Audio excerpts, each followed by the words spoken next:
Dirt roads to rock crawling, two-buck chuck to screaming eagle, moonshine to 50-year-old single malt.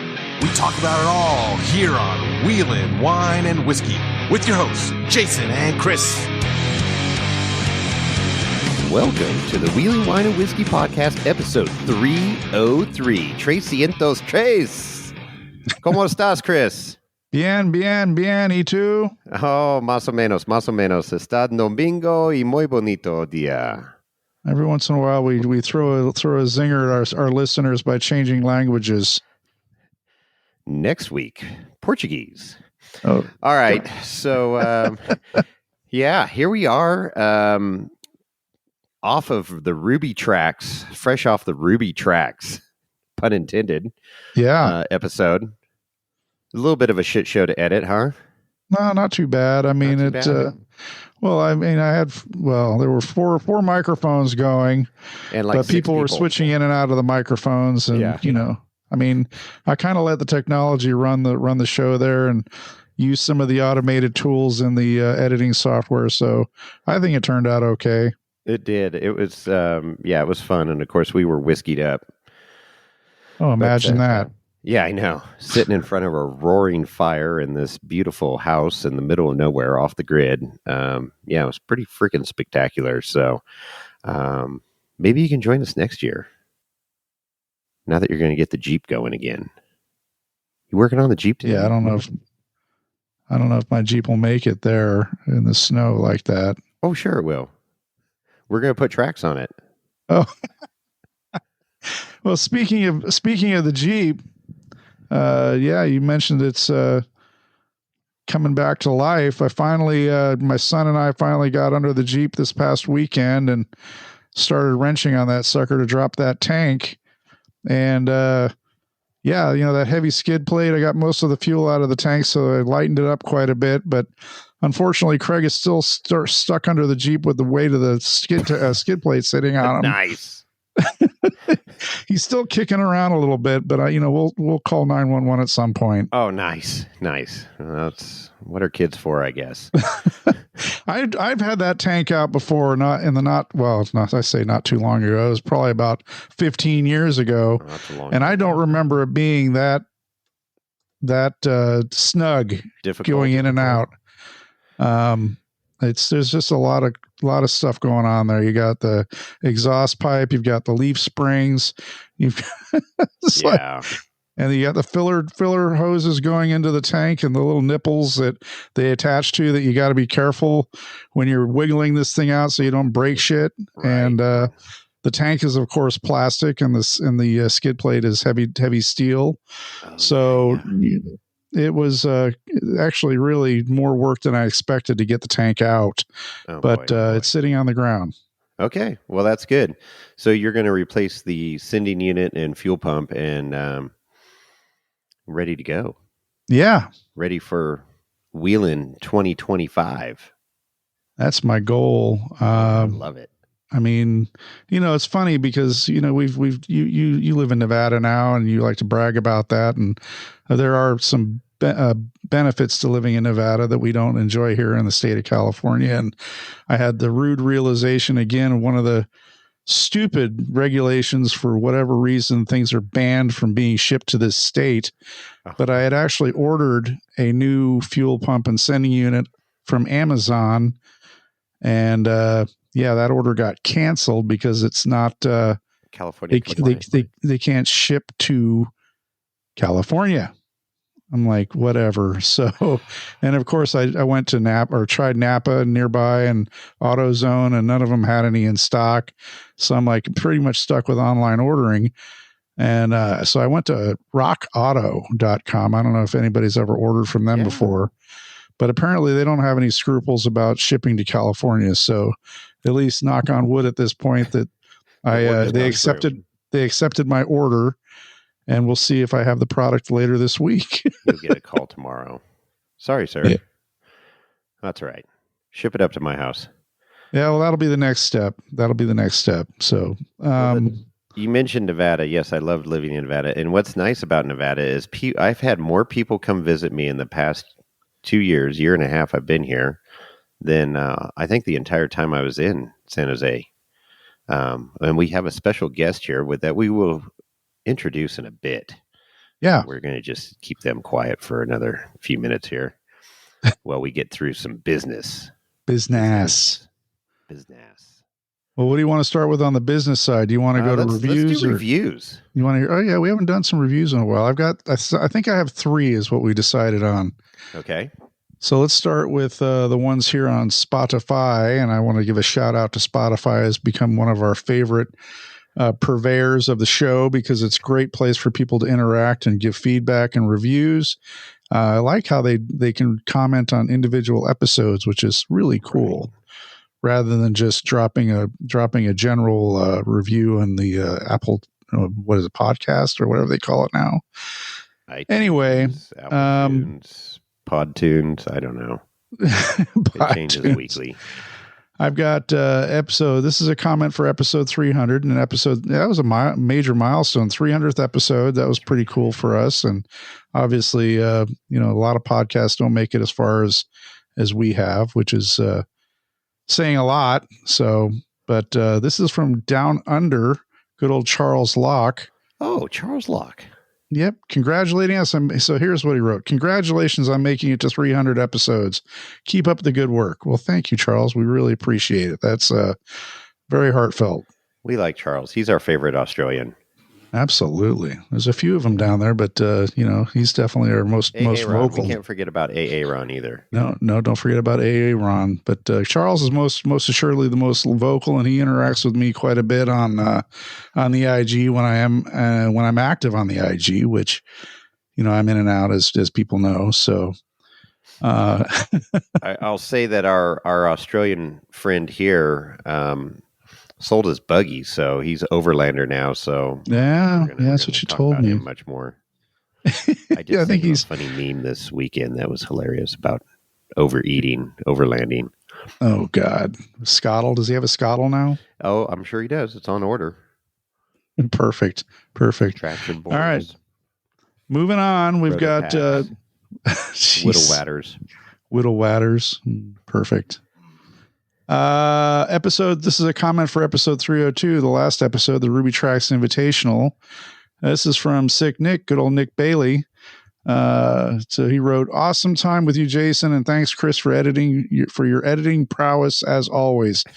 I'm honored to be a part of getting this great brand Ruby Tracks out to the masses. Nice plug there, Nick. Yeah, that's well done. That was kind of subtle. I like that. Nice job, Nick. Yeah, it was fun hanging out with him, and even though I was riding in a Toyota, I did come home and soak all my clothes in bleach.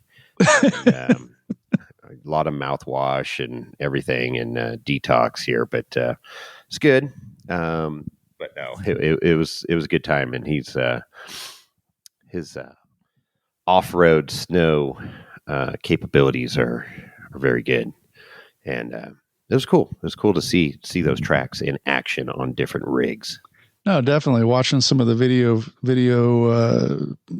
reels you guys put up on the IG, looked like you had a lot of fun, and there was some, I don't know how many stucks happened, but they're in recoveries, but definitely looked like it was a lot of fun. Yeah, tree wells are a bitch. Well, they're a bitch for everything. You can die in those things if you're skiing. Exactly. So there's no mercy there from tree wells. No. Whether you're tracked, snowboards, or wheels, tires, snowmobiles. Yeah. Okay. So moving on, we got a review here. I'm switching over to iTunes. What do they call this? Apple Podcasts, I guess. As always, you can go there too and give a 5-star review and to let everybody know if they don't already know, is you can give a 5-star review and then shout out on the DMs to Jason over there at the IG, and he'll send you a sticker if you don't already have one, so you can put it on your rig and represent when you're out and about. That's right. So we got a 5-star review from a user named Shelby Valadez. Shelby. So she's a photographer. Oh. Her and Andy are out there catching all kinds of photos at NorCal and King of the Hammers. Dodging Shannon Campbell's. Johnny Valadez races a bomber. We know all about bomber cars. We do. Right on. Well, she, not he. She writes, the title is Great Guys, Great Podcast, 5-star review. And she goes on to say, love listening to WWW on our road trips to Johnson Valley or wherever off-road racing takes us. Thanks for keeping us entertained. And you're very welcome, Shelby. I'm glad we can ride along with you as you're traveling around the country. Yeah, that's cool. Yeah, we got to hang out with them a little bit at Hammers. They came into the Wheeling Wine and Whiskey studio trailer. And after racing. So that's cool. Yeah, good people. Check them out. Cool. What is it? Telemetry? I got to look it up. His Telemetry. I think that's their page. Yes. Telemetry Motorsports. Johnny Valdez. Okay. There you go. I'll put that in the show notes. Johnny. Shelby. All right. Anything else? No, that's all I've got for reviews this go around. So just a quick shout out. If you want to do a review, you can do it on Spotify. You can do it on Apple Podcasts. You can also go to irate4x4.com. And there's a great place there under Watch, Listen, and Discuss. We're there. You can see another podcast there, but skip by them and check us out. And you can interact there too. There's lots of great avenues to talk to Jason and I.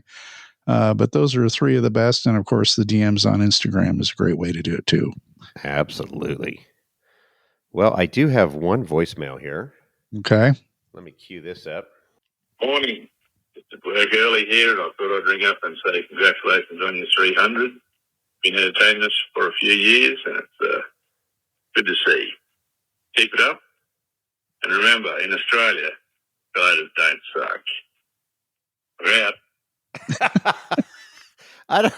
That might have been Charles, or it's AA Ron. I think it's Charles. I think it was Charles. It is a funny Australian number, +61. Wow. Well, they'd probably have to dial 30 or 40 digits to get to the United States. That's awesome. Well, thanks for calling in. I love it. I love the accent. And where they're from, Toyotas don't suck. No, they're predominant. They're big, very popular rig down under. And they got some Toyotas that we can't get here in the States. I know the diesels. What do they call them? Hilux. The Hilux. Yeah. Sweet. Oh, that's cool. Right on. Okay. Well, thanks for calling in. And what is that phone number? 408 800 516. No.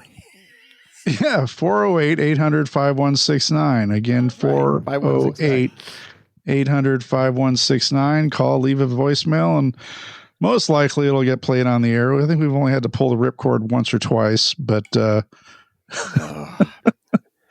albinos and squirrel world. Use your best judgment. That's all. Absolutely. It's good stuff. Well, right on. Well, let's get into some topics of discussion here. Yeah. Who's there with you? Some of you got a guest. We do. We got somebody in the studio here. Studio M, Minden, Nevada.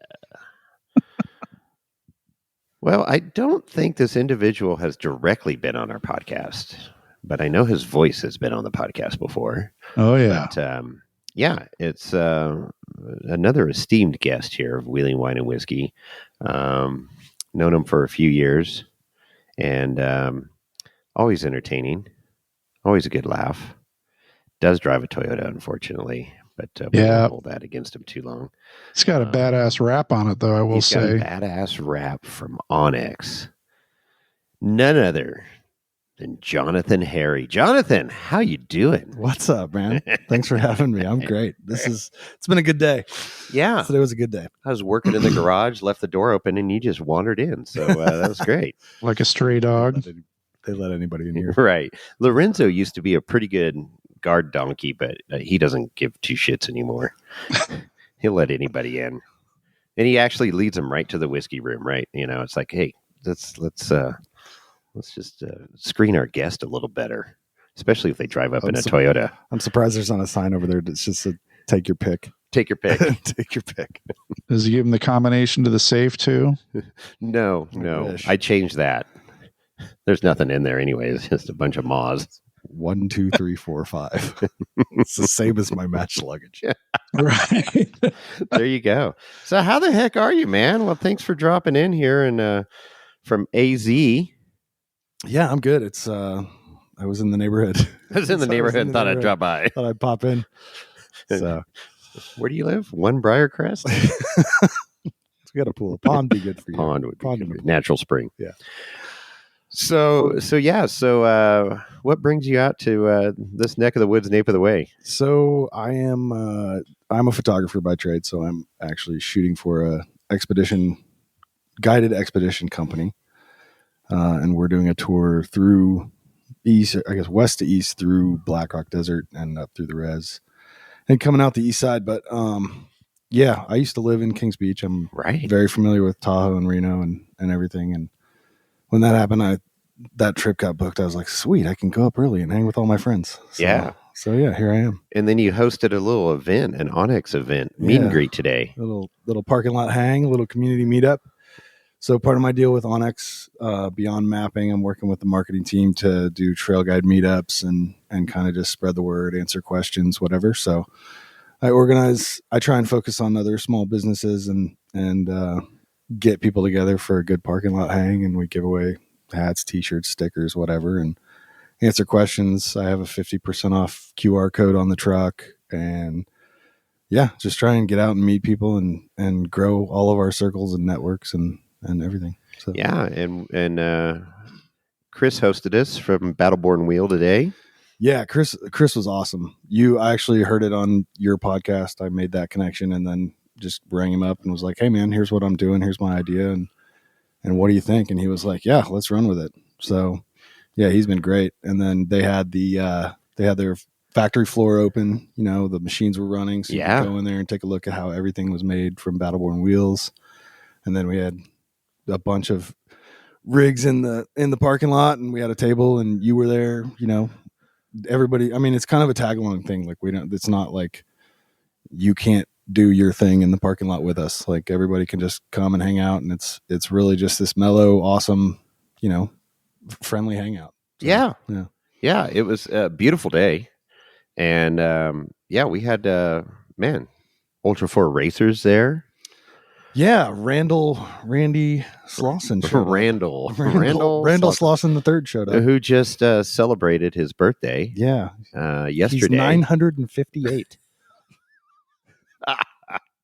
Oh, he don't look a day over 60. He doesn't look a day over 60 is right. And he's still fast as fuck. Yeah, he is. So, and then quite a few people showed up. Yeah, and, some cool rigs. I was stoked. Yeah, a bunch of Toyotas showed up. Did you see that Bronco that rolled through? Yeah, that was pretty cool. Solid axle swap. Yeah. Sassed. That guy, and then a bunch of my friends from Reno actually drove down. A couple of people from Tahoe drove down and just wanted to support. So it was always good to see those people and send them home with hats and stickers and say, "I'll see you for dinner later in the week." Our buddy Jay Barry was there. Jay Barry's there, yeah, with his Toyota that's got quite a history. Yes, it does. Yeah. Quite a history, ever evolving. Yep, yeah, and that thing moves. Yeah, I have personal experience with that truck. Yeah.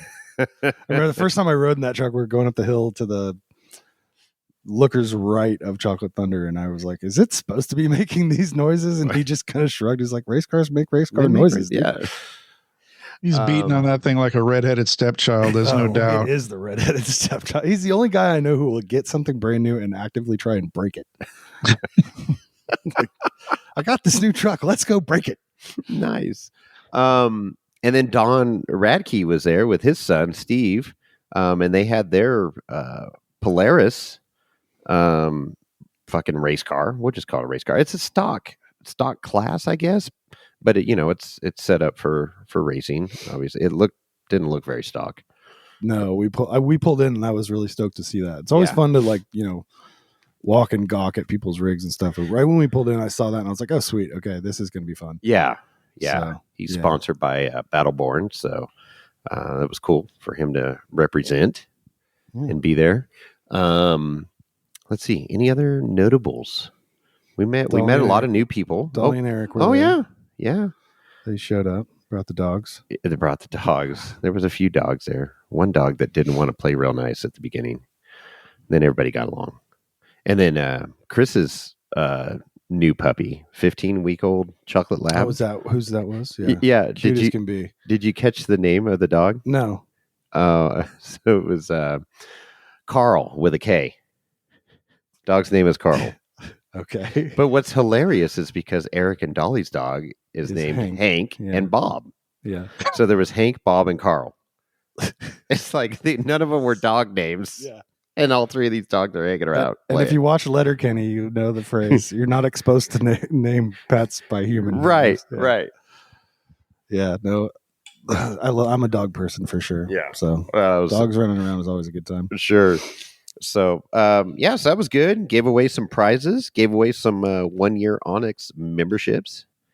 Yeah. So the deal with OnX and the Wrap in particular, there's the Wrap fleet. There's around 50 of them scattered throughout the U.S. And if you see us on the trail, flag us down. We have swag to give away. I don't know about what the rules are with parking lots or whatever, but they send me boxes and I give it away. That's what I do. So I'm like, you want a hat? Cool. Handkerchief? Cool. As many stickers as you want for you and your kids? Great. So, because I have to carry this stuff around in my truck. So right. Well, give it here. You take it home with you. So, but yeah, that's the deal. And then part of that as well is at these events we give away elite memberships. So there is a QR code that lives on the truck. If you see me in traffic, because I'm a rolling billboard, I'm usually cruise control in the slow lane. So if you see me, you can scan that driving by and get 50% off. But if you come to one of these events, we do have elite memberships to give away, raffle, or how many cartwheels you can do or whatever. So jumping jacks in a minute, I don't know, whatever people decide to do, we give stuff away. So yeah. How fast you can remove your gas tank in a YJ? Yeah, well, it's a Jeep, so probably pretty quick. Wow. Yeah, well, it wasn't as quick as I thought it would be, but yeah, just got to hit it with your purse. So how many? It's pretty outstanding. How many trails you map in a month, typically, or year, or what's? Give us some. You go out and you have an area that you want to map. Go walk us through that. Yeah. So you want the whole story, like from the beginning? Well, we give me the 8-minute version. The 8-minute version, I got into OnX kind of by accident, and a buddy of mine who is the gold standard in mapping kind of recruited me and taught me how to do it. And I basically, from day one, he was like, look, man, if you treat it like a 9-to-5, it's rewarding. So I just from day one treated it like a 9-to-5, and that has taken off into doing special projects and side projects. So the way I typically map, I have a project area. Like the last 2 years, I've been working just on Arizona, and I basically submit to the OnX Trail Guide team, hey, I want to do this, map 60 trails this month in this national forest.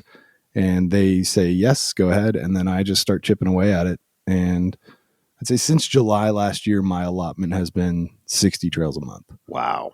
That's pretty wild, man. Yeah. I mean, you figure 30 days in a month, you're not working every single day per se, but some days you're probably banging out, 3-4 shorter trails, and then, or what? How's it? It's kind of the opposite, actually. I try and average 10 trails a day. Oh, geez. So if it's summer days are long, I'll get up.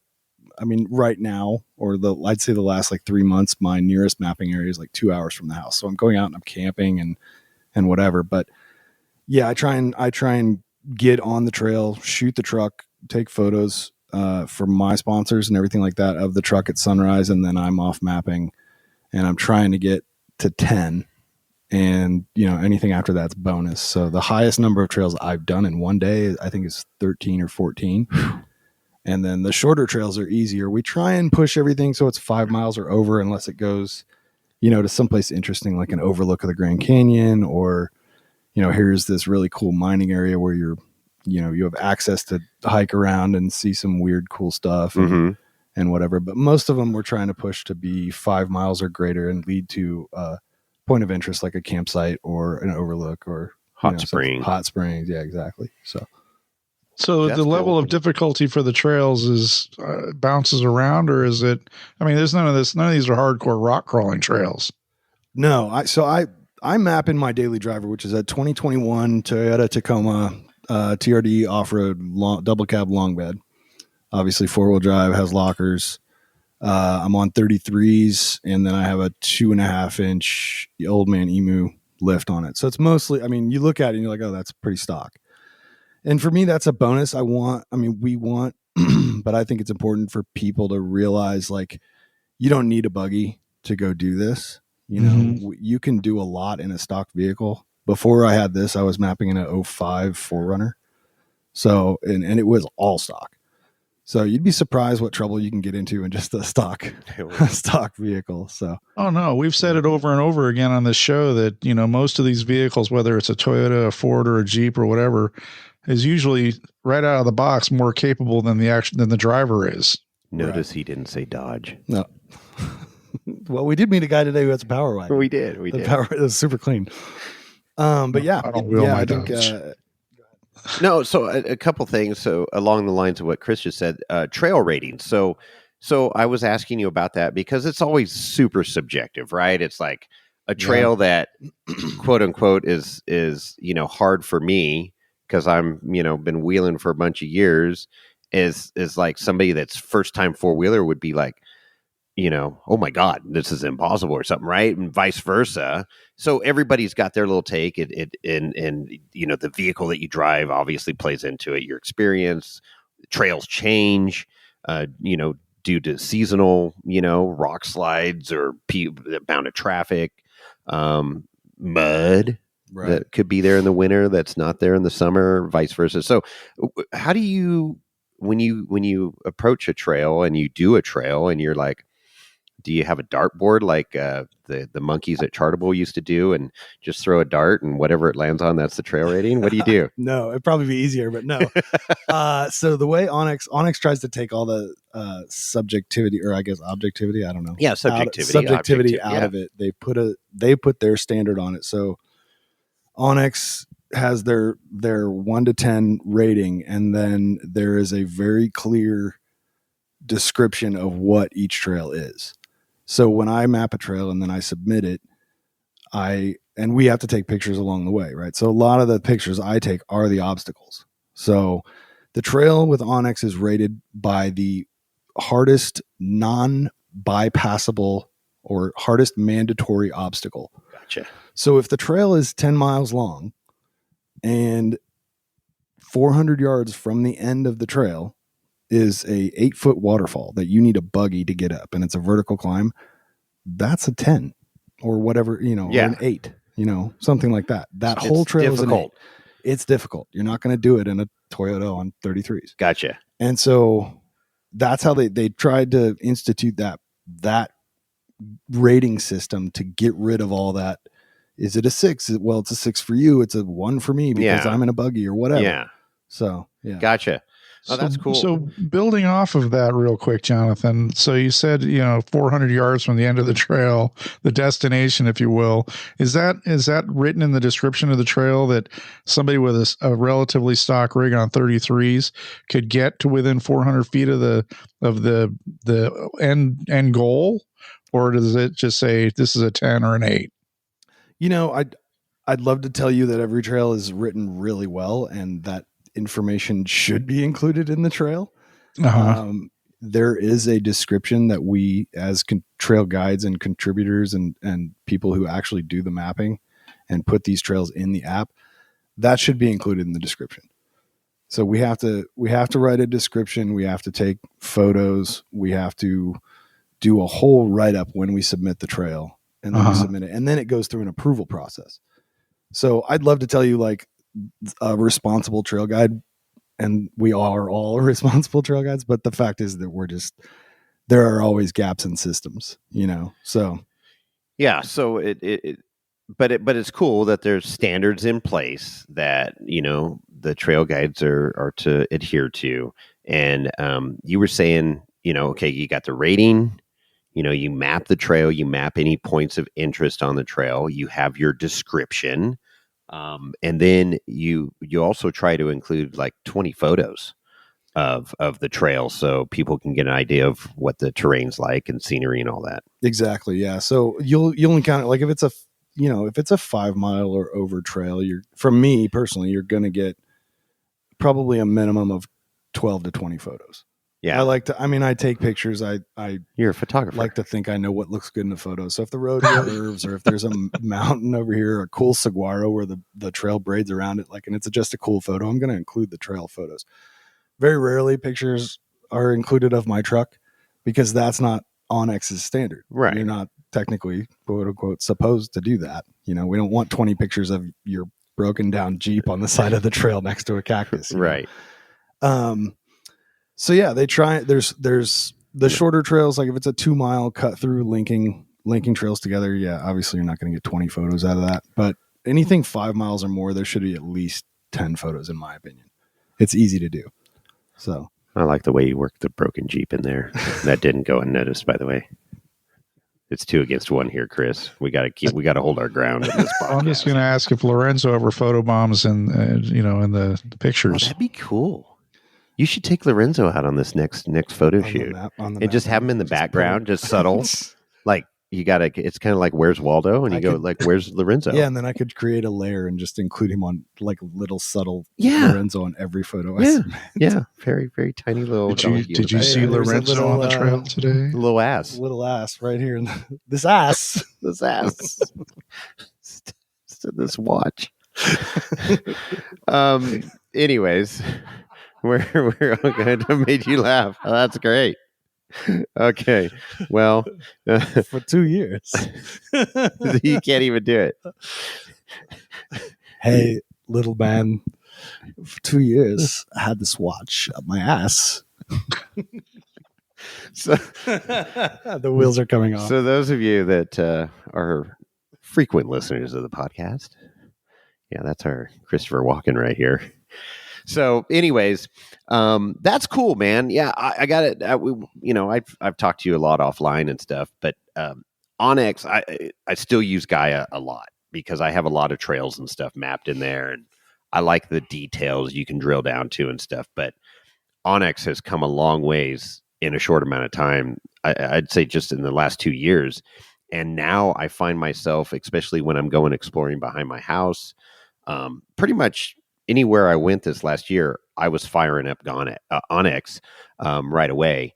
And, more and more trails are on there. There's the layers are getting better. They got cell coverage, snow depths, all this stuff starting to build now.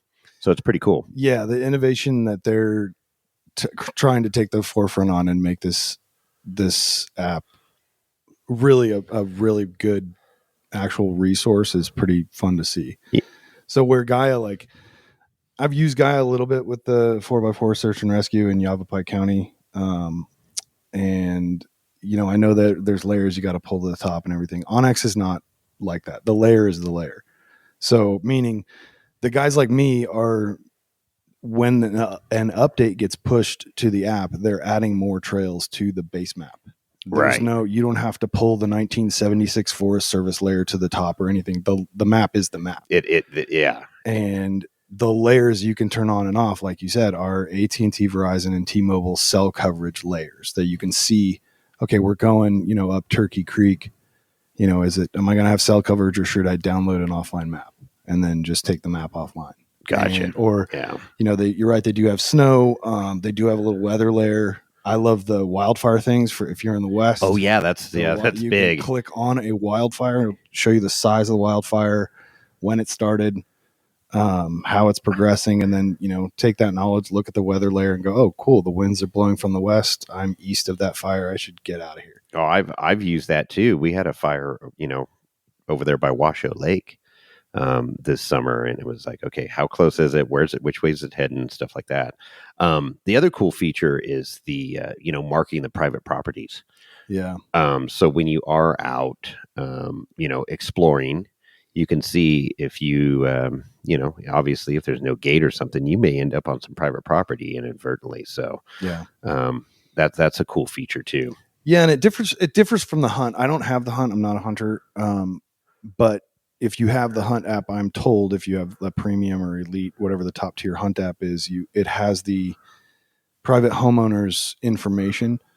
So if you shoot, a buck or something and it jumps a fence, you can maybe call that homeowner and be like, "Hey, Joe Schmo, I think my deer can I jump your fence and go Yeah, get my deer?" But you're right. It does have, you can follow along and see where you're at and go, okay, this is going to skirt, this trail I'm on is going to skirt, this private mining company or private property, or the BLM runs right up against the back of this guy's property. There might be a gate there, or he might have let it, he might have moved the fence. Sure. So, yeah. Yeah, it's that it is. It's good. There's a lot of good info right at your fingertips. Weather, all that good stuff. So, yeah, that's cool stuff, man. I like it. I like it a lot. So, I just will add, add. if you have Gaia and you want to try out OnX and you get, I think it's half off still. If you find any one of the ads or whatever, you can sign up half off. But you can export all of your trails in a GPX file from Gaia and import them straight into OnX, and it will just populate on the map. Wow. All you have to do is click import, select the files, boom, done. That's cool. So you're not going to lose waypoints. You don't have to go re-find your favorite campsites. You don't have to, it just populates. It's a GPX file. Yeah. Yeah. Exactly. Wow. That's cool. It is cool. And the other cool thing is the sharing, because sharing is caring. And we give till it hurts here on the podcast. Absolutely. It stings. There's it's only when you pee. So there's several times in this past year, and when I was down at Hammers, I had mapped some stuff, and they're like, "Okay, hey, where are we going? Here, I got the map. Download it here. I'll open it up on your OnX." So that's pretty cool. Yeah, if anybody has like we've shared trail rides and routes and stuff, and hey, I'm going to be in this area off of this trail, and like, you send it as a text message. And if they click it on the text, and then it automatically opens OnX, and boom, there's the route, there's the folder. They can look at all the waypoints, like potential camp here on day 1, potential camp here on day 2. Here's a water hot spring, like bring your swimsuit, whatever. But all that is just easy shareable, so intuitive to just do. Yeah. And the app just handles it really, really well. Yeah, that's cool. And another thing before I forget, which is like the number one rule of the OnX app, and the cool thing about the OnX app is offline maps. So talk about that. Go offline. Talk please. about that. We've mentioned it here, but reiterate the importance of that. Yeah. So the offline maps with OnX, you have the ability to, if you know what zone you're going to, if you know what area you're going to, you can, I believe it's a second tab over from on the bottom of your screen, and you click that tab and it opens up. It says new map and then offline. Offline maps. If you know, offline maps. So if you know where you're going, you can do a low, medium, or high res offline map. It'll outline it in green. And I think I always do high. So I know the high is like 8 miles by 11 miles, something roughly. And you just download that to your phone at home. You're on Wi-Fi, you download it, you pull it to your account of OnX, and then in your driveway, just in the same tab, click that little thing that says offline. Because if you're out in the middle of nowhere and you have one fake bar of service, if you're not offline, OnX your phone is going to try and talk to the satellite and talk to the towers to get that information. If you take the app offline, you already have that map right there. You have the full high res map right there. It's not going to bog down. It's not going to close. You're just going to pull from that map. So I always go offline, and I literally do go offline in my driveway so I've downloaded a region. I overlap the maps by a little bit, and then, I know where I'm going to be. I know what I'm looking for. I know what trails I'm doing. Take it offline, go there, map all day, camp, come home, rinse and repeat. That's cool. Yeah. That's cool. So, got any questions, Chris, about OnX? No, I'm just fascinated by it. I'm not a user of it right now. Like you mentioned earlier, I've done Gaia for the most part, but I'm going to try out OnX, that's for sure. And now that the Jeep's coming back together, I'm going to be on the trail this season, and I'll fiddle with it a little bit. So, yeah, sounds good. What you were doing earlier in the show, you mentioned you were over there at Battleborn Wheels. You had some sort of discount code that you were giving out, or rebates or? I wish I had a code. I think my code might still work. It's so on Instagram I go by Dirt Nomad, DRT_Nomad. So my code I believe is DRTNMD50. Okay. If you go to onxmaps.com and then sign up and get the code and then buy it, and then at the checkout they want any code, apply code or any codes to apply or whatever. So try DRTNMD50. If that doesn't work, find me or any one of the wrapped trails on the wrapped rigs on the trail, and we all have QR codes. Scan the QR code. 50% off Elite. Yeah, so that's cool. So one thing is you're mentioning all this. I mean, you go out mapping and you're by yourself. You're 100% solo, which is like one of our number one things we say not to do is always travel in at least pairs. So what do you got backup safety shit? I saw a Garmin in your rig.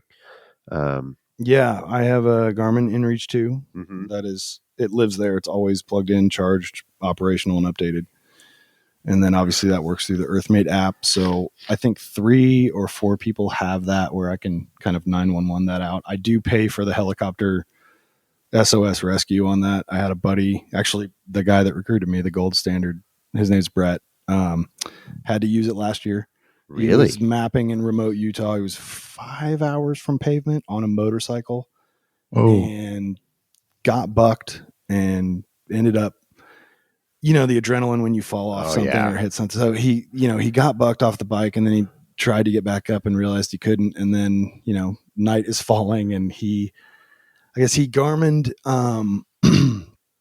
the gal he was out with. She was 2 ridges over, and that was about 2 hours away on her bike. So she came on the way, and then as soon as the adrenaline started wearing off, he started realizing how bad he was hurt and shattered his collarbone, broke his scapula, 6 ribs, damn near punctured lung. Like, he was in bad shape, really bad shape, and he was wearing all the protective gear. Yeah. And I'd asked him later, I said, hey man, like, did the protective gear work or fail, or what was the deal? And he goes, no, everywhere I got hurt was where there was no padding. Like, the protective gear worked, did what it was supposed to do. Okay. So he ends up hitting the helicopter help button. And from his point of view, what happened after that was pretty amazing. So he was in Utah. His wife was in San Diego. She's obviously his emergency contact. Within 15 minutes, she got an initial text that said an SOS has been activated at these coordinates. We'll let you know what happens next. 15 minutes later, she gets a text that's like, we're fueling the chopper. The team is assembled. Wow. 15 minutes after that, it was the chopper's in the air and en route to his location. Every 15 minutes on the button, there was an update sent to her. And Brett told me later, initially, when the chopper showed up, he was about, I think it was like 300 or 400 yards from the summit of this hill. And the chopper, they were initially going out to scout, and they decided, like, oh, we can land on top of the hill. There's nothing impeding us from landing. So they actually said, like, let's just land this. By that time, the other chick had arrived on her bike and had built a small fire. She had one of the reflective, like, heat blankets over him, trying to keep him out of shock. And they land. The EMTs come down the hill, kind of assessing the situation. She's like, cool, it's dark. I've got to get back to pavement. So she's riding out in the dark now. And the EMTs are going over, all his injuries and everything. And they're like, look, from what he told me, and I'm probably going to get this wrong, but the short version is they were like, look, we can go get the stretcher and the backboard and bring it down here and put you on it. And that's going to take like 45 minutes. Or you can just accept the next 15 minutes are really going to suck, and you can walk up the hill to the helicopter. Oh, wow. And so he was like, F it, let's go. Yeah. So they get him up to the helicopter, and they're like, great, you did a great job. We can get the backboard out now and put you on the stretcher, and that's going to take about 20 minutes. Or you can accept that the next 30 seconds are really going to suck, and you can climb in the helicopter on your own. And mind you, he's got a broken clavicle, all this stuff. Like, he's just going through it. And he's like, F it, let's go. So he climbs up into the helicopter. And at that point, they're like, cool, lay down. Here's some fentanyl. Yeah, Enjoy now your your sweet flight. dreams. Yeah. So that was kind of the short version of that story. But we like, I didn't get any of this info until, his wife texted close friends and was like, hey, we're at the hospital right now and I'm on my way to St. George. And I think he ended up going to St. George, and then they transferred him to Vegas. So she didn't have to drive San Diego to St. George. She just met them in Vegas. But it was the whole system of, the whole system of him from the time he hit the SOS helicopter button to having medical attention was, I checked that day. I was like, cool, do I have that button? Because I need that button. Yeah. You left out a critical point there. Wasn't Arnold there saying, get in the chopper? Yeah, get in the chopper. Come on, do it. Do it now. Come on. It's going to suck, but you have to do it. You little girly man. Oh, that's great. Well, yeah, I mean, it's those stories are always, they suck to hear, but it's real life stuff. And, you're out there by yourself, and if something goes south, and you're, our little sport hobby takes us into some really cool remote areas, but it's a bad thing if something goes awry. Yeah. And I think too, having a level head, like I do treat it like a 9 to 5, but this is my personal truck. I still have the ability to look at something and go, I'm not driving up there. Like I am not. And it's ironically, as you mentioned early on the podcast, like the more you wheel, the more you push your own boundaries, the more those boundaries get pushed, the more comfortable you get on more advanced things. And throughout the last 2.5 years or 3 years of doing this, I have scared myself numerous times, but no more than the most I've ever scared myself was like 10 days ago on a trail, which I actually named Pucker Factor. If you're in Arizona and you find a trail named Pucker Factor, run it west to east is the way I ran it uphill. And keep in mind, I did it in pretty much a stock Tacoma on 33s, and you'll see why. Well, I promptly went home and tried to relax as much as possible. Oh my gosh. And you don't have a winch, do you? No, I don't have a winch. I'm hopefully getting that in about 2 weeks. Okay. Yeah. All right. Yeah. Yeah, that's and mostly for my own self-rescue. Well, absolutely. Yeah. I wouldn't go out there without a winch by myself. Do you have a come along or a high lift? I have none of those things. None of those things. But I will say in 3 years of running trails on my own and keeping that level head of going, I don't want to drive down there, even whether it's overgrown and I don't want to scratch the crap out of my truck or whatever. I've only been stuck once, and I high centered on this. I misjudged this berm, getting over this berm, and I should have skinny pedaled, and it's my daily. So I treat it conservatively. I don't want to beat it to shit. And I just got stuck. And I remember I actually texted Brett. I was like, hey man, I've been digging under this thing for like 45 minutes. Like, any ideas? And he's like, nope. And I was like, all right, cool. And then I hear this, I was on a blind curve. So I'm like, when I hear a car coming, I'm like running up to the curve to get them to slow down, because I was half on the road and half off the road.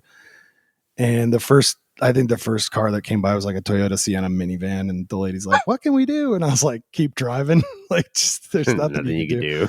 And then this cowboy comes around, this Hummer, this old Hummer comes around, and I'm talking like straight out of Platoon Hummer, comes around the corner, and it's this cowboy, top off. It's like 70 and sunny. Top off the Hummer. He pulls up, he takes a swig of his Coors Light, looks at me, and he goes, I bet you didn't know God made angels named Curtis, did you? And I said, no, Curtis, I didn't, but I'm sure glad to see you. I remember you telling me that story. That's freaking great. That's and awesome. He was like, oh, what do you want me to do? I already had my toe strap out. I was like, look, man, just take your foot off the gas. Don't even hit the gas. Just take your foot off the pedal and let your Hummer roll forward. And sure shit, just pulled me right up out of there. Just gave you a little tug. And I was like, probably wait, give me your address. I'll send you a hat and a sweatshirt and a sticker pack. Yeah. Like, and I broke 2 go treads trying to get out of there on my own. And I think I broke my shovel too, but oh, wow. Yeah. It was one of those fortuitous things, or I was going to sleep in the desert that night. So. But he does have a sweet rooftop tent. Yeah. That's right. Right. Shout out to the Bush Company. Bush, sponsored by Bush.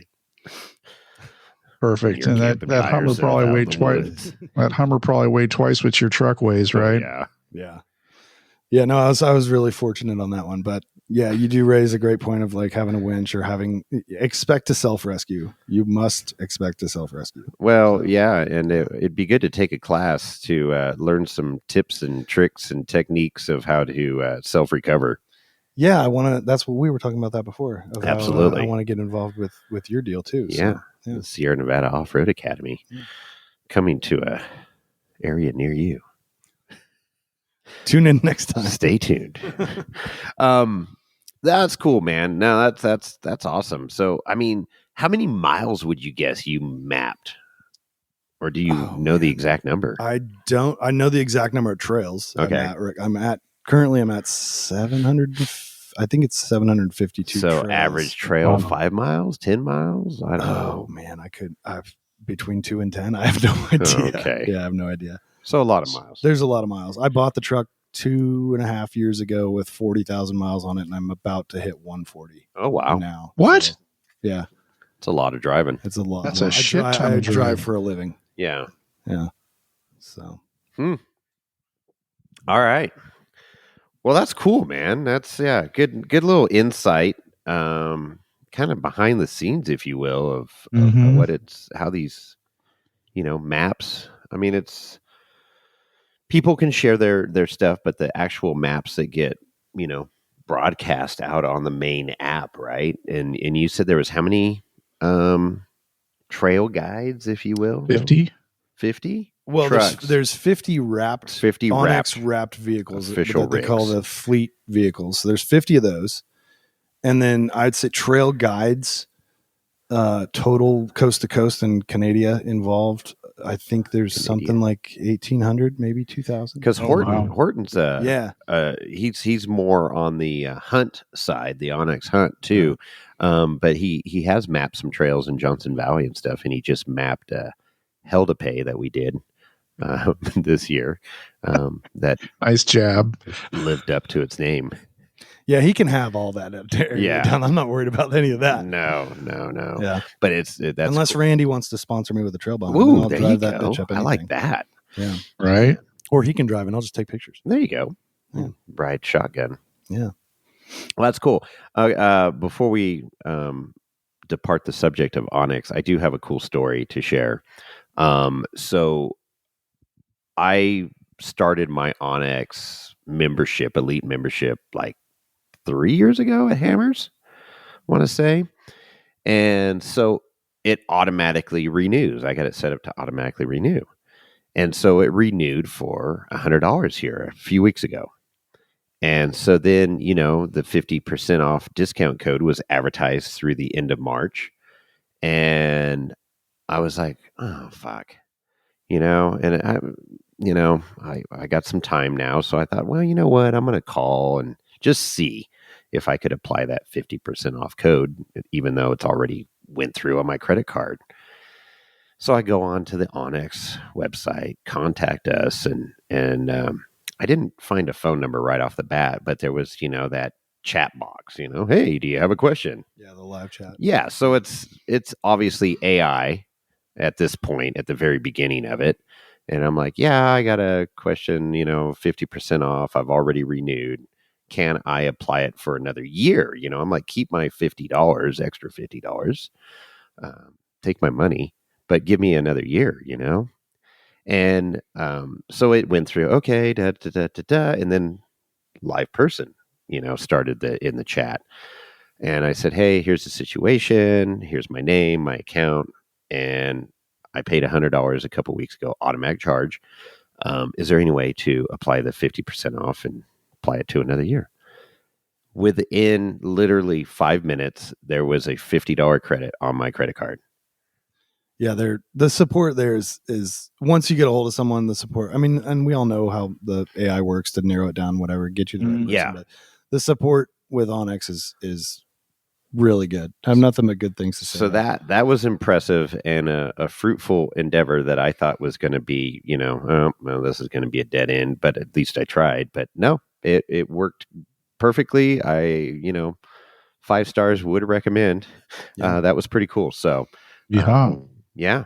Yeah. Yeah, and I will say, if anyone has any questions or comments, concerns that go beyond like you suck and your app sucks, like I don't want to hear all that. But if you have legit questions, like reach out. You can find me on Instagram. Toyota suck. Yeah, don't say that. Oh.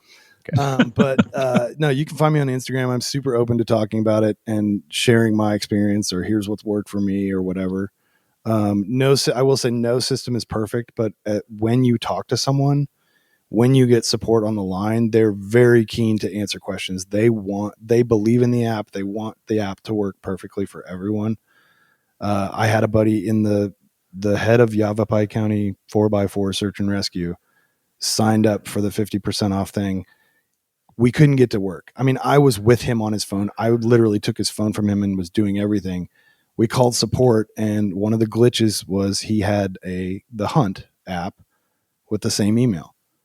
And the support guy was like, "Oh, hold on one second." He disabled the Hunt, he activated the Offroad, and then he reactivated the Hunt, and all was well. But we were stuck in this weird computer loop, and we got someone on the line, and they solved the problem within 5 minutes. So That's good. reach out to support. I believe it's support@onxmaps.com is the email address. If you have issues, reach out to support. They want to solve your problem. So yeah, go for it. That's cool. Yeah. Good stuff, man. Good stuff. Thanks for the behind the scenes. Oh, yeah, there you go. I'd love to hear about good customer support too. That's always important. Yeah, and they're American. You're not gonna. No offense. No offense. Your call's gonna go to Montana most likely. So yeah, Montana. yeah. Hey, Wayne. They're based out of Missoula. Hey, Wayne, this club's restricted. Don't tell them you're Jewish, okay? God, that's a picture of a parking lot. Hey, Come on. Hey, let's go. No, they're based out of Missoula, Montana. Yeah, great company. I believe the story is the company started because the guy, the head of it, got lost and he didn't like being lost. And when he got back, he's like, I'm going to solve this problem right now. So, yeah. Yeah, that's awesome. Good. Cool stuff. Hey, moving on, a little follow-up of Friends of Oceano Dunes. We had them on recently, and shortly after we released that podcast, they had some great news to share. Yes, they did. Yeah, the freaking California Coastal Commission, there was a ruling that they do not have authority to close the beach. That's a huge win. Absolutely. For us off-roaders and recreationalists. So good stuff. Like we said, they're fighting the good fight. If you haven't done so, go check them out. Donate some shekels if you can to their cause, because like they said, they are volunteers. They're not making many money off this thing, and your dollars are going straight to the cause. Absolutely. Which is great. Paying the lawyers and the lobbyists. Exactly. So fighting the good fight. But yeah, that was a cool update that came out there too. Did you hear about the corner crossing update for OnX Hunt? No. So do you guys? Okay, so you'll get these ranches in wherever Western United States, and they're able to basically checkerboard huge, like 1 square mile checkers, but they put them offset. So you'll have landlocked areas where they donate the checkerboard to like state land trust.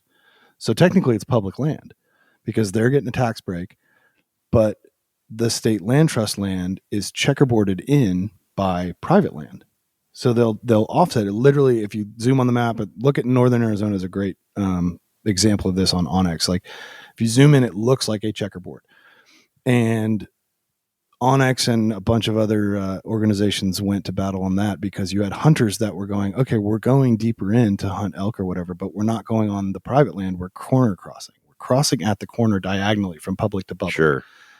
And some ranchers got upset or whatever, and someone decided to sue somebody, and it was tied up in litigation. And it just came out recently. Corner crossing is legal. And now, the corner is not private. If you're going from public to public, you are public and it is your land and you can go do what you want to do. So big That's victory good news there for hunters. That's cool. That's cool stuff. For sure. Yeah. We're hashtag winning. It's nice to have some wins in the some stuff's happening. I like it. I like it. Now I just need to figure out Moab. No Right. kidding. Moab Eastern and Jeep Safari's right around the corner. I think Idaho has some issues, and just figure all that out. Yeah. Yeah, and then last weekend was Prairie City, NorCal Ultra 4 race. I made it out there. Got to see quite a few people. Yeah. Racers, friends. Always a good time out there at Prairie City because it's like just one of those tracks you can see 98% of the track from the stands there or the sidelines. The weather held off. Yeah, and the weather held off. They got a little rain earlier in the week, and then actually made for some really nice track conditions. And good showing there. Lauren wasn't there. Paul Wolf wasn't there. Campbell wasn't there. But I think pretty much everybody else was, though. There was some new people that I haven't seen there, like Cole Johnson, SXOR, was there racing. He's racing the whole West Coast series. So it was good seeing him in our neck of the woods, Nape of the Way. And he put on a nice little rail slide show for us on the K-Rail. It's great video that drone got. And he ended up damaging a tube on one of his bypass shocks there, but that was pretty much the only damage. So for the main, he just threw on another shock that he had just to get something in the place there and give him some dampening, extra dampening. But yeah, man, that it's great for spectators because there's always carnage.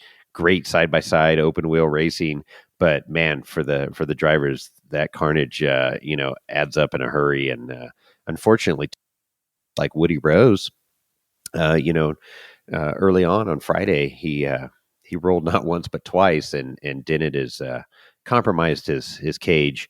So he decided not to race on Saturday, unfortunately. But he was there supporting his brother that was racing, and good seeing them out there. Of course, Dolly and Eric were right there front row center with their motorhome, and Sarah and Zach showed up, and Amber came down to watch, and it was a good race. It was they were celebrating Dolly's birthday. So that was cool. Saw a lot of people. Saw Ben Bowers there. He came up to us when we were up at good. the canopy there, the easy ups that we got set up. Good old Eddie roped off an area Thursday for us. Got the easy up front row. I did see Oli. I didn't talk to him, but I saw him in passing, and I was talking to somebody else, and then I turned around and he was gone. But probably getting past his bedtime. And then Megan Miller did really well out there. Did. So it was great to see her in her new car. I mean, just the progression that she's made in the last year is just leaps and bounds. So that's awesome. Trent Roberts and Carlos from TAC 1 Fab was helping out Trent Roberts. So saw Carlos out there, and actually, I met Trent before, but Carlos said, "Here, meet Trent," and he's like, "Hey, nice to meet you, Jason." I'm like, well, we met before a while back, but anyways, it was good. He'd be good to get on the podcast. He's got some great stories as well. Of course, Cody Addington, that's like his home track out there. The Gomez brothers put on a hell of a show, as always. The whole clan was there. Yeah. Man, I mean, it was just solid racing all week. Of course, Chucky was there, and he raced in the big dog race with his 4800 car. He did. He raced the 4400 race with DOT 37 tires, so that was the top. But he's got 1200 horsepower, and he did really well. Watched the race. He came across the finish line with three tires and wheels. I was going to say he did well until he lost a wheel, but the Joker ran away. But anyways, that was cool. I mean, they put on a good event out there. Oh yeah. And I was Miles was there, and Pam Hall. So it was a legit Ultra 4 series race, and it turned out to be a really good show, really good weekend. Dave Code was there, Code Nelson as spectator. Mm-hmm. So we had a lot of people there, a lot of the NorCal folks. So I was not there, unfortunately. I was working, but I was there in spirit, and I really wanted to be there, and I'll be there for some of the other races that happen during the season too. So yeah, absolutely. Good stuff. So yeah, so that's Prairie City, and let's see what else. Oh, I actually got a rant. oh shit. It's been a while since I've done a rant. You had a rant You've been a ranting few for podcasts. the last 2 days. Oh, I rant all the time. I'm getting old. I just rant. Get off my lawn. Again. Yeah, he's finally got a lawn. Yeah. Go mow my lawn. Afterwards, why don't you stop by the yacht club? Skiing has been, even with our lack of storms early season, it's actually been a nice season. And then these last storms that dumped were phenomenal. So Heavenly, anybody that's familiar that skis or boards, and Heavenly's got a really steep gated off section called Killebrew Canyon and Mott's Canyon. Mhm. And you're basically 45, 50 degree slopes in there. And there's some rock cliffs if you're, got to be careful. But you can ski around that stuff if you, get the lay of the land. But there is some phenomenal terrain in there. If you see a tree, turn. Exactly. No sunny bonos here. No. And yeah, actually, my Oh. buddy showed me. The tree. No, not the. It was the exact tree. No, it wasn't the exact It tree, was but the the exact- area. Still imprinted. It's not in Killebrew. shit. It's on the Nevada side, but by Orion and Aries. But yeah, I didn't know. For some reason I thought it was on the California side, but yeah, unfortunately it was on the Nevada side there. But This is where Cher breaks into song singing "If I Could Turn Back Time." Jeez, wow. I don't have a Cher impression, Chris.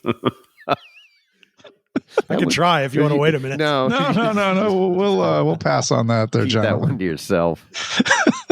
But yeah, it's been great. But skiing this season, I've got some what do you call them? Pet peeves of, Okay. Of etiquette, skiing etiquette, if I may. Are these all snowboarder bashing things? There's obviously some snowboarder shit in here. So I won't take it personally. it's so not only does Jonathan drive a Toyota, he's also a snowboarder, knuckle man. dragger. Perfect. But that's all right. We still like you. You never had to slow down for me, though, did you? No, you No. were fun to board with. Not only the hilarity on the chairlift, but you're pretty quick in strapping in at the top of the lift. I don't waste any time. No. So, anyways, number one pet peeve: skiing. All you people out there that got to get your ass in line, and you're waiting for the rest of your group in fucking line.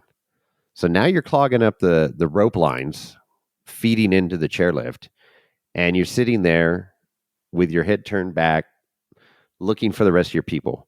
Gather your fucking group before you get in line. Okay? It's real simple. Now, Talking to you, Cindy from Aspen, with the Bogner. I was going to say it with the Bogner. with the Bogner outfit. reflective outfit and your black Yes. Prada belt. Why don't you wear something practical, Cindy? Ah, that's great. Wow. Tell your husband that Chewbacca coat is not suitable for the slopes. Hey, what is that cowboy hat? Is that a hard hat? Go back to Texas.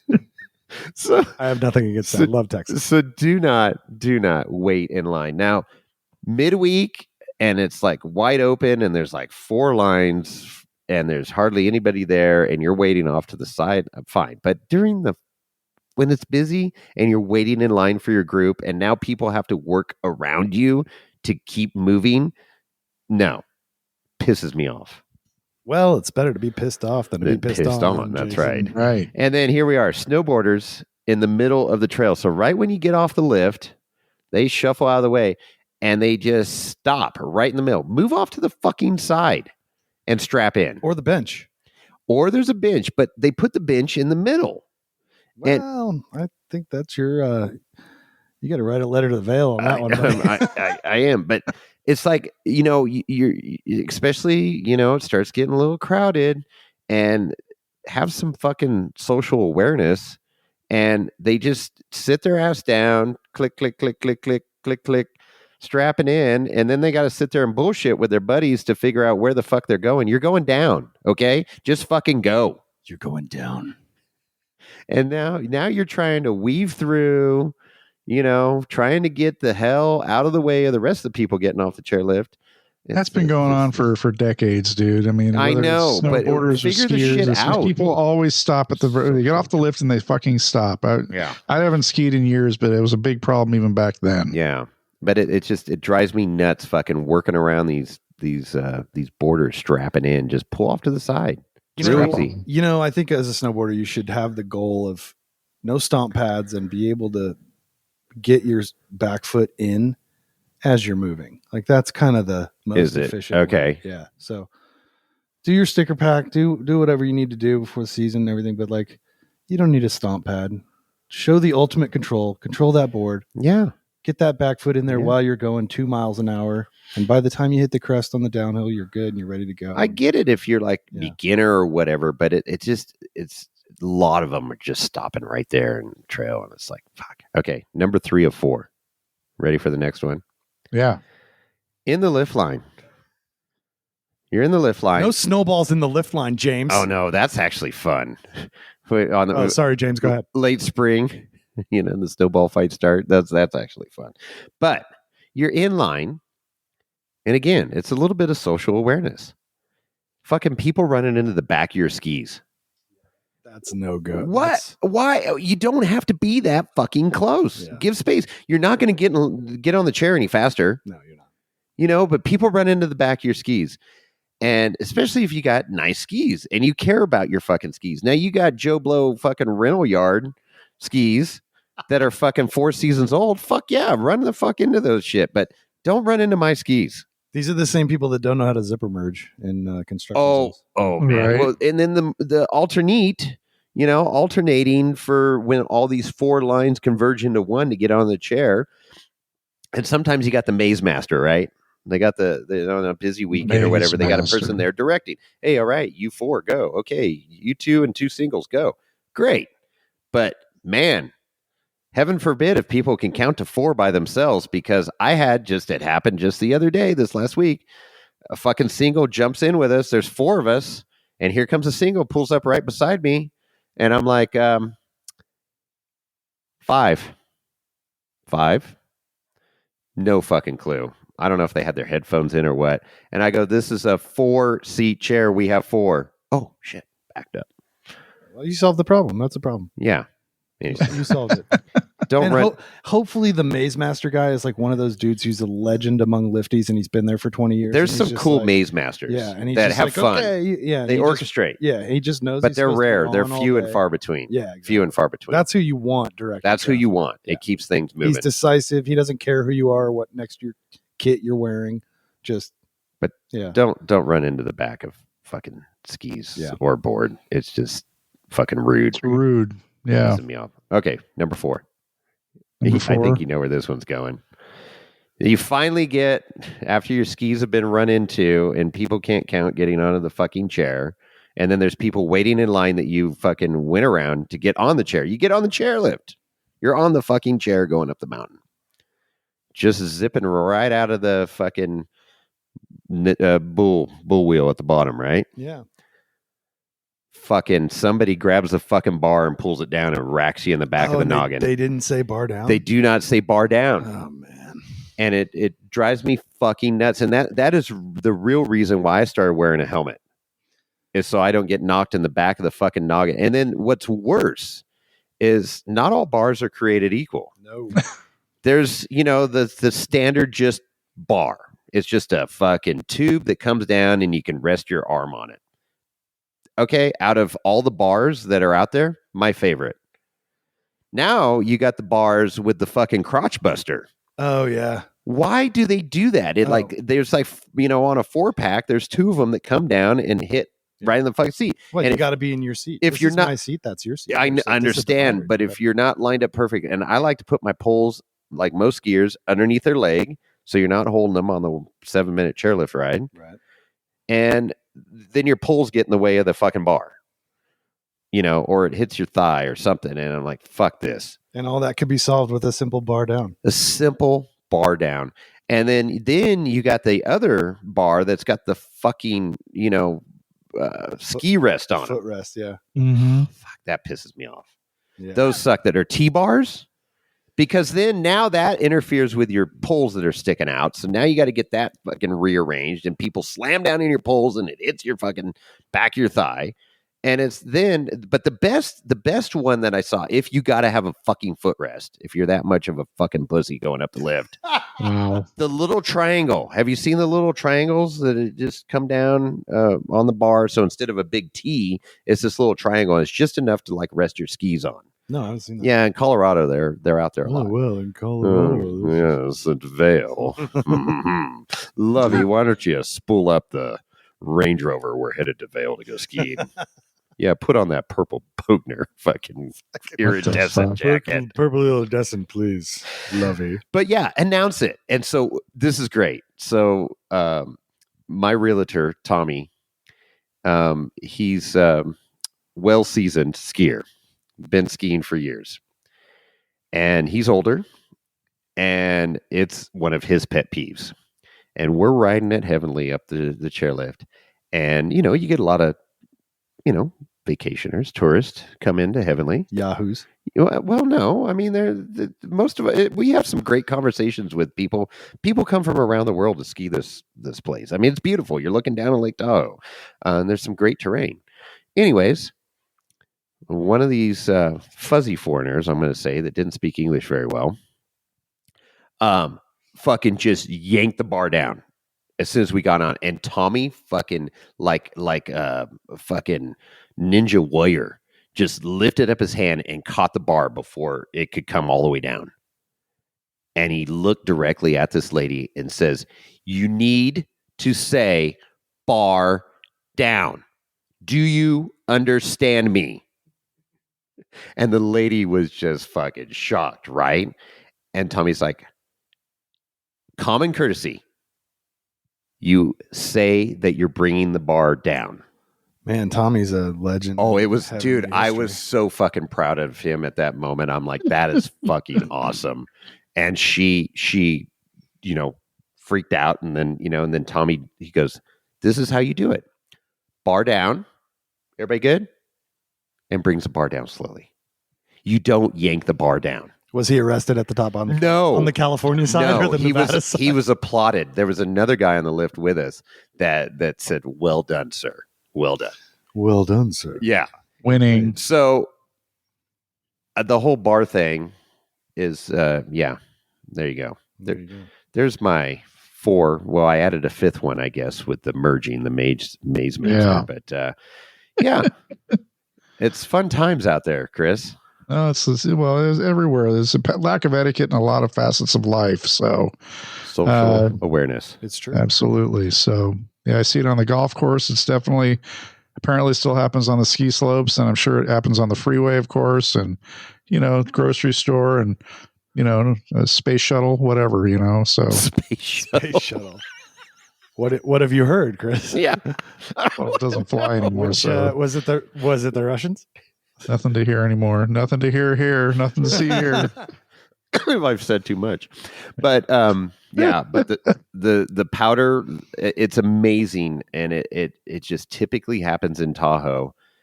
Our biggest months are March, April, and I don't know why, but it has been historically. And April 5th, 2024 was the epic powder day at Kirkwood or anywhere in the Sierra Nevadas.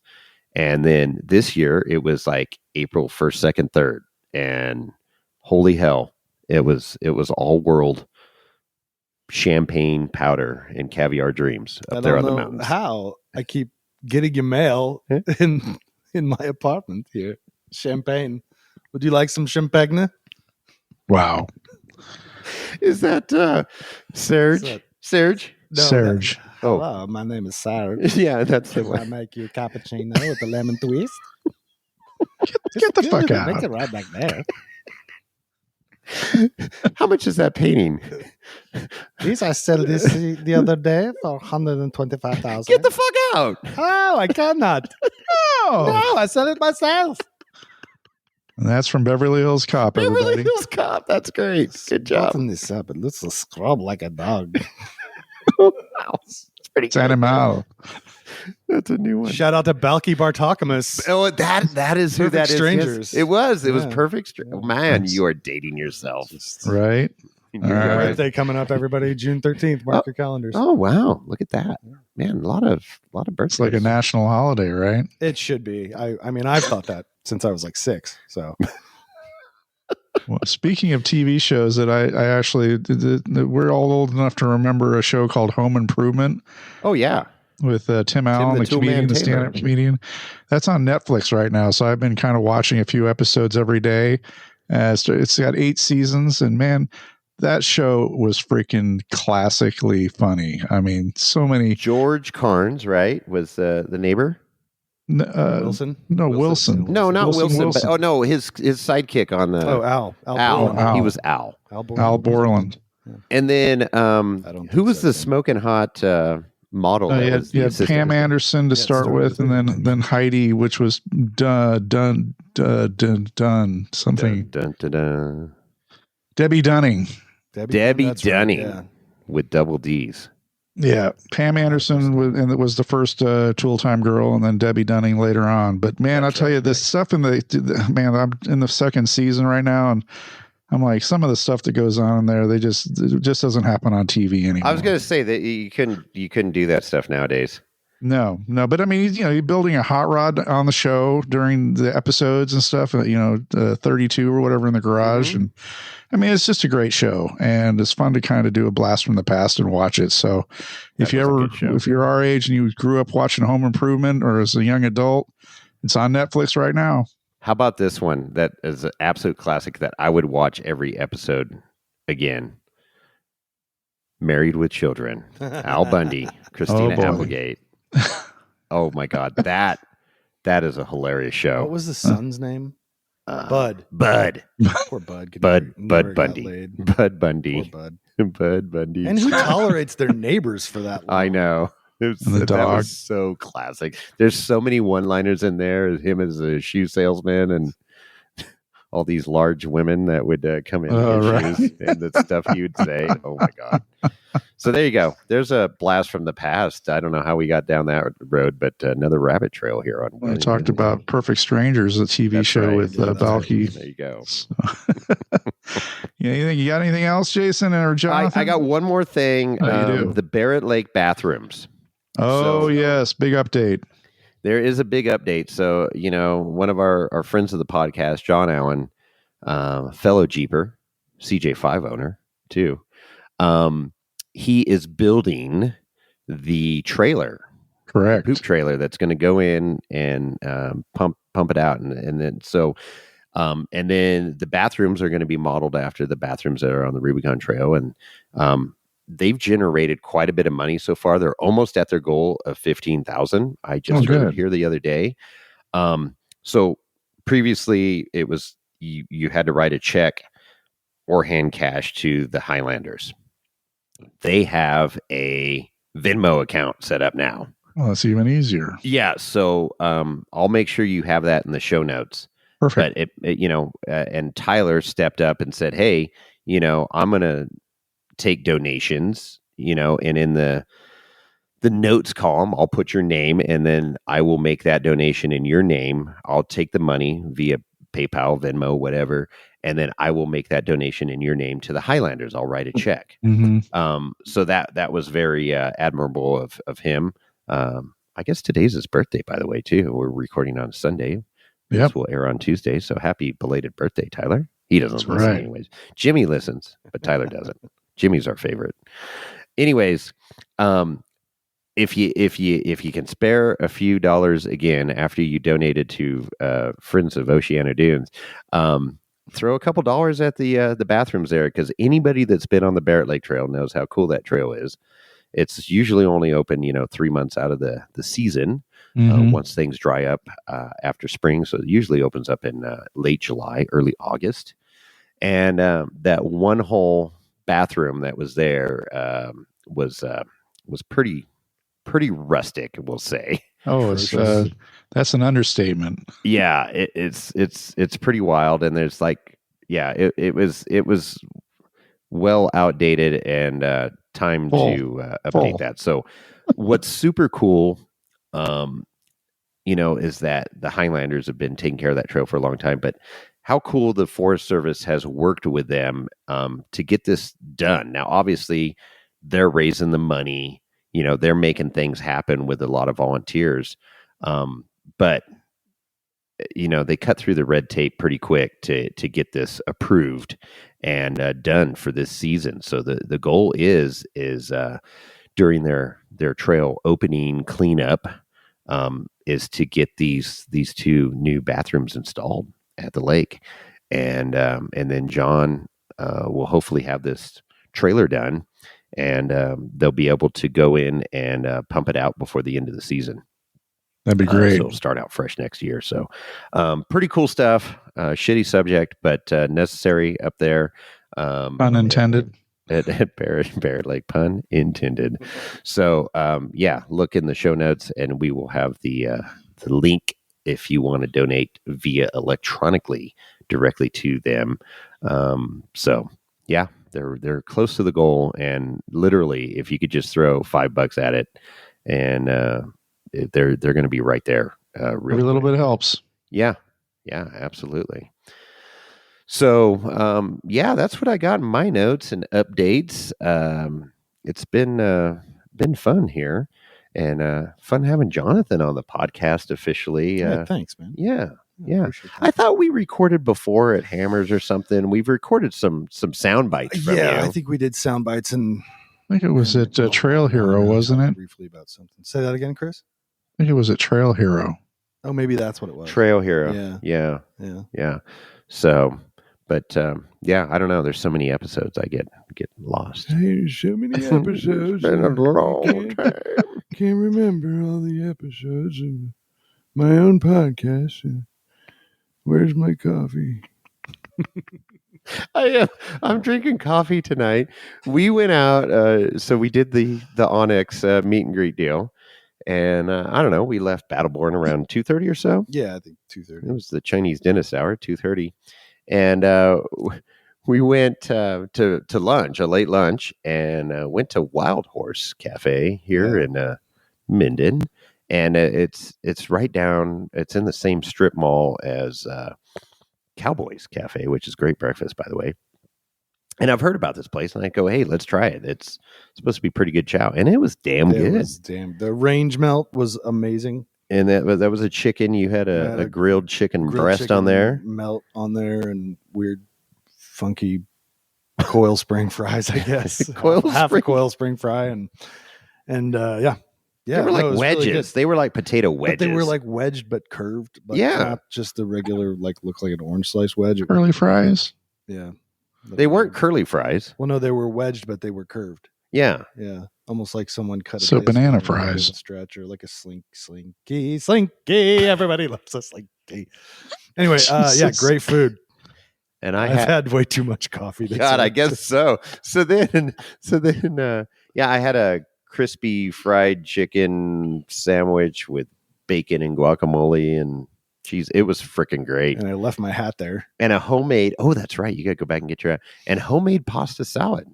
Ooh, I opted for the homemade pasta salad. That was very nice. Mm. So we get back and we're kind of in a food coma, late afternoon lunch. And then we're kind of sitting here just almost falling asleep. And I go, okay, we got to get some coffee. Yeah. So no whiskey for me on this podcast. It's been coffee. You're having whiskey. You're having whiskey. You got the Sauvignon Blanc of whiskeys. I went light tonight. Light tonight. Is it a school night for you, Chris? No, I'm off again, but I didn't want to. I drank some. My son was here yesterday helping with the Jeep, and I opened the bottle of Four Roses that I had bought, and that was a pretty heavy drink. That's good. It was really tasty. It's the single barrel Four Roses, and I'll talk about it on a future episode. But man, it was good. I mean, it was right out of the bottle, the first pour, was it had some smoke on it, but as the water, I put a rock in there. It melted out a little bit, watered it down, it smoothed it out, and was super good. I mean, it just ended up being a great bourbon. Yeah, that was one of my go-tos when I was drinking. I was always a Four Roses as the first usual like stock bourbon to have in your collection is just a great one off the shelf. That is a good one. Yeah. How long have you been sober? 1 year, 226 days and 19 hours or something like that. Holy shit. Who's counting? But who's counting? No, I mean, I'm counting. That's awesome. That's awesome, dude. Yeah. Super proud of you, man. It was a much needed change, and I'm about 38 pounds lighter. I was going to say, you look svelte. Yeah, thanks. I feel skin. I'm actually lighter now than when I played high school and college basketball. Wow. Yeah. Wow. So, Yeah. Well, keep up the good work, Brett, In a buddy. homosexual sort of oh, way. well, thank you. Wow. All I had on that last note, night, we had some guests arrive besides you and we had Dolly and Eric came in. Apparently, this is the place to be. I get a lot of visitors. I got to put a gate in. I got to put a fucking gate in. Yeah. And then, it was Randall's Esquire the Third's birthday yesterday. Yes. So they went out to dinner. Randy Amber came over and then Dolly and Eric. So that was fun. And we had just finished up our elk burgers, or we were cooking elk burgers. The mystery meat burger. The mystery. Well, we knew. So I've been cleaning out the freezer. It's just like you start accumulating stuff and it's like, hey, I'm going to use some. And I had some elk burger in there that I knew for sure. It was marked elk. It was great. I fucking love elk. Yeah, it's so delicious. Good. And then I had another mystery wild game meat tube, and I think it was deer. We had it this morning for breakfast. Yeah, it was because I made too. burgers out of that. So I made a breakfast burger. Yeah, with English muffins and a fried egg on top. Yeah, not bad, huh? No, it was delicious. Yeah, I know my way around the kitchen. Okay, a little bit. So, anyways, so I had Frey Ranch single barrel last night, just a little sniglet with a rock, and that's like a 131 proof. But man, the flavors on that are just so good. I mean, it was a great after dinner drink. So, but tonight, coffee and water. There you go. Good call. Not for me, but good call.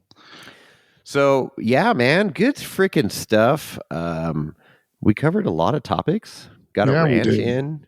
Got some background on OnX back roads. OnX Offroad. I know, but it was like back roads. They were back roads. You hit the back roads. Anything dirt therapy. Yeah. It is. It's cool, man. So one final Jeopardy question here. So out of all those 700 and some odd trails that you've mapped, does one stand out of like, dude, this is a badass trail?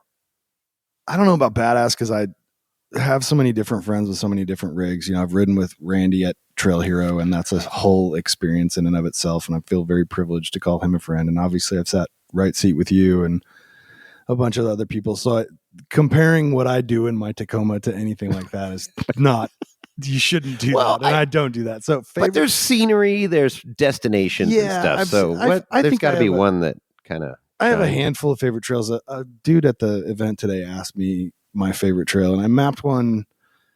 It must have been late fall last year in Arizona. I named it Cornucopia because I think it's about 6 miles, but every mile it changed. So it started off as this 2-lane wide, flowy, fast gravel road.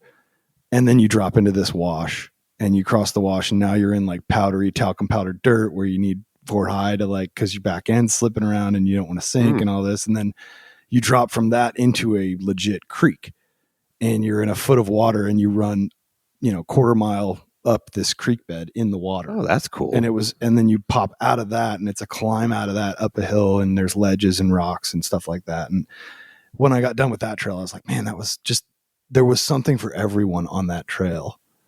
And so I just named it Cornucopia. It reminded me of Thanksgiving Cornucopia. That's aptly named. Yeah, I like it. I'm a smart guy. Cornucopia. Where did the Cornucopia start? Was that brought in by the Mayflower? Pilgrims. So where is that at? Where? That one is in Prescott National Forest Prescott? in Arizona. Mm. Yeah, northern Okay. Arizona. There you go. And then actually, the more I think about it, that trail that scared the crap out of me, it's called Pucker Factor. And that, I think that's more of a point of pride of like, that trail happened by accident because I could see it from the other two trails that I was mapping. And I was like, oh, I'll just go take a look at it. And it was one of those, like I started mapping it and I picked a spot up the trail. I was like, okay, that looks like a spot. I'll go to there and then see how I feel.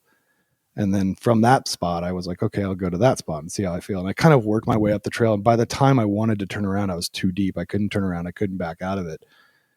And then it forced me to be uncomfortable and grow and figure out how not to roll my truck and how not to do anything Panic. bad and No panic. It was panicking. like, okay, like assess the situation, make the smart right call, and then, adapt and overcome, and did. And the more I think about it now, I'm like, yeah, would I do it again? Probably not. But am I proud I did it? Yeah, absolutely. Yeah, Good. that's cool. That's Learning. that's how you learn and excel. You get in those uncomfortable positions. It's like when I go out, wheeling with these guys with, a lot of experience, way capable buggies in some gnarly terrain, and it gets your attention and gets your heart rate going. But what better opportunity to learn is with people like that. But you're by yourself, putting yourself in a situation, and it's like, okay, but yeah, you can do it, and you got the helicopter button if all hell goes sideways. Well, and like Chris said earlier on the podcast, like the fact is the vehicle is going to be, you're going to run out of capability far before the vehicle does. Yeah. So it's keep a level head, assess what you've done. So if you're just in 4 high, great, maybe try 4 low. If you want to try locking your locker. Did you have a if you Jeep? wanna No, you were in the Toyota, No, so I was that's in the why. Toyota. Okay. Yeah. I did it and I assessed and we adapted and overcame. That's awesome. Me and Roscoe the Taco. So. But did you die? Is that do you name your rig? Occasionally I refer to it as Roscoe the That's Taco. gay. That's a cool name, but that's just, I don't know about naming vehicles. Just ask yourself one question. Just ask yourself one question. Yeah, ducks. Did you die? Snail Trail got us 300 ducks for our 300th episode. For the shooting range? I got 150 and Chris got 150 rubber ducks. They're tiny little rubber ducks. They're about the size of that. Yeah, they're about the size of a quarter. Is that just like a here you throw this away kind of thing? We're going to figure out something to do with it. I got some ideas. Throw them at Toyotas driving down the freeway or something. Right. I'm going to start ducking Toyotas. Anyways, well, good stuff, man. Absolutely. Love it. Chris, how do they get a hold of us? Well, there's so many different ways, but the way we really like is to call in and leave a voice message at that wonderful number, 408-800-5169. Again, that's 408-800-5169. You can also email us, Chris at wheelingwinewhiskey.com or Jason at wheelingwinewhiskey.com. Also, you can DM us at wheelingwinewhiskey on the IG. What else? You can also reach out to Lorenzo. He's hanging out, so doing some, I think he's doing lines nowadays or whatever. Nice. So. No, he's dancing. He is. He has been going down to the line dancing senior citizen night. We didn't ask it. You want to cut a rug? Don't forget about our rate4x4.com, where you can see all of our past, listen to all of our past episodes, and also comment. And there's even a shopping link there. And if you're not a member of irate4x4.com, you really should be. What's up? I'm glad you brought that up. So we been working with Dirtbag Johnny, updated our swag selection. That's right. And it's a print to order option now. And you bought a shirt, I bought a shirt to try it out, and nice stuff. Oh yeah, no, I'm impressed. So our cut is reduced, and you got to shipping and stuff. So it's a little bit more than what it cost before when Johnny had the warehouse in San Diego and stuff. But it's cool. You can get a lot of cool stuff now. I mean, like coffee mug with Wheeling Wine and Whiskey on it, or a beach blanket. You could do some sweatshirts, and you could pick, like, if you want a big logo on the front, or you want the big logo on the back and a little logo on the left breast, right breast, whatever you want to do. So you can customize a lot more, get different colors. So our selection is going to be a lot greater, and that is in the final work. So when we, hopefully by the next podcast here, we'll be able to release that link. And if you want to swag it up, it'd be a good time to do it for the summer. I'm really excited for the Serape seat covers myself. Yeah, those are cool. They are cool. So, and the little air freshener. The Lorenzo air freshener. Right. It smells like Teen Spirit. It does smell like Teen Spirit. Wow. All right. I think we should put a bow on this. All right. And Jonathan, your IG handle one more time. The truck is Dirt Nomad, DRT_Nomad. Mine personal one, my photography account is Jonathan Herre, JONATHANHERRE.